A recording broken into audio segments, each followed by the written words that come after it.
भारत एक महान देश है। भारत में अनेक महान वीर योद्धा पैदा हुए हैं जो भारत में ही नहीं विदेशों में भी प्रसिद्ध हैं। लगभग 20 वर्षों तक चले अमेरिका वियतनाम युद्ध में विजय के पश्चात जब वियतनाम के राष्ट्राध्यक्ष से पूछा गया कि इस युद्ध के दौरान आपको संघर्ष की प्रेरणा कहाँ से मिली, उन्होंने जवाब दिया, संयुक्त राज्य अमेरिका जैसे शक्तिशाली देश को हराने के लिए मैंने एक महान भारतीय योद्धा की जीवनी पढ़ी और उनकी युद्ध नीति का प्रयोग करते हुए विजय प्राप्त की। जानते हैं उस महापराक्रमी योद्धा का नाम क्या था?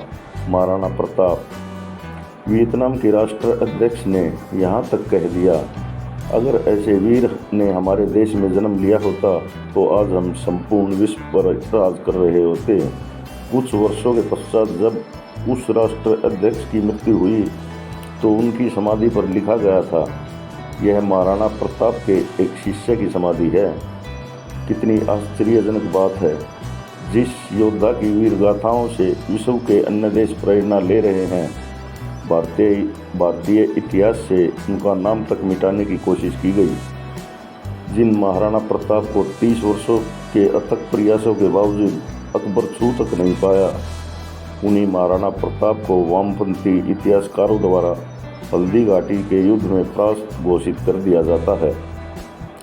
मानसिक दिवालियापन की हद तो तब हो जाती है जब 40,000 निर्दोष हिंदुओं का नरसंहार करने वाले विदेशी आक्रांता और निकृष्ट अकबर को महान बताया जाता है। भारतीय फिल्मों व सीरियलों में उनकी धर्मनिरपेक्षता के कसीदे पढ़े जाते हैं और महाराणा प्रताप जैसे जननायक, जिनको उनकी प्रजा राणा कीका अर्थात जनता का बेटा कहकर संबोधित किया करती थी, आज़ादी के 75 वर्षों के बाद भी पाठ्य पुस्तकों में इसका वर्णन तक नहीं मिलता। आइए सिसोदिया वंश की गौरवपूर्ण ऐतिहासिक यात्रा के इस पड़ाव में हम आपको से बातें करते हैं।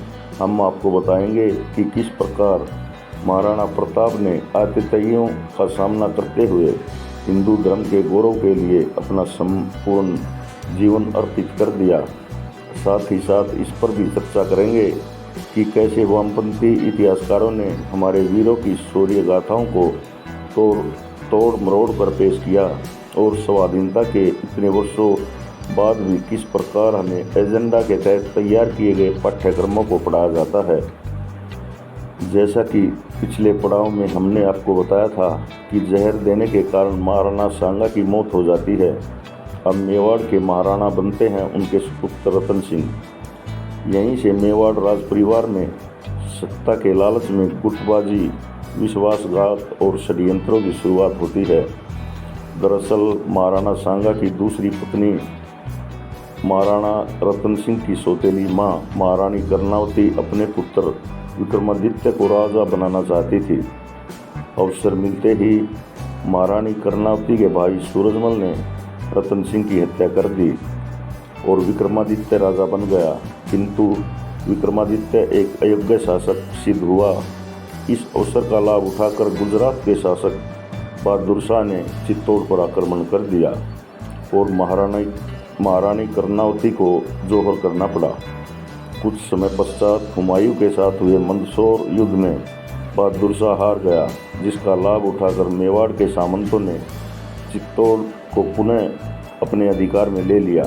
इस प्रकार विक्रमादित्य फिर से मेवाड़ के राजा बन जाते हैं। कुछ दिनों के पश्चात निकृष्ट प्रवृत्ति वाला वनवीर राज सत्ता के मोह में विक्रमादित्य की हत्या कर देता है। वनवीर विक्रमादित्य के छोटे भाई उदय सिंह की भी हत्या करना का प्रयास करता है, किंतु उदय सिंह की दाई मां वीरांगना पन्ना अपने बेटे चंदन का बलिदान कर उदय सिंह को बचा लेती है। पन्ना दाएं सभी की नज़रों से बचते बचाते बालक उदय सिंह को एक टोकरी में रखकर चित्तौड़ से कुंभलगढ़ ले जाती है। कुंभलगढ़ के संरक्षक आशा देवपुरा उन्हें संरक्षण प्रदान करते हैं। कालांतर में उदय सिंह मावली युद्ध में वनवीर का वध कर देते हैं और वनवीर के अत्याचारों से प्रताड़ित मेवाड़ के सभी सामंत उदय सिंह को अपना महाराणा स्वीकार कर लेते हैं। जय हिंद।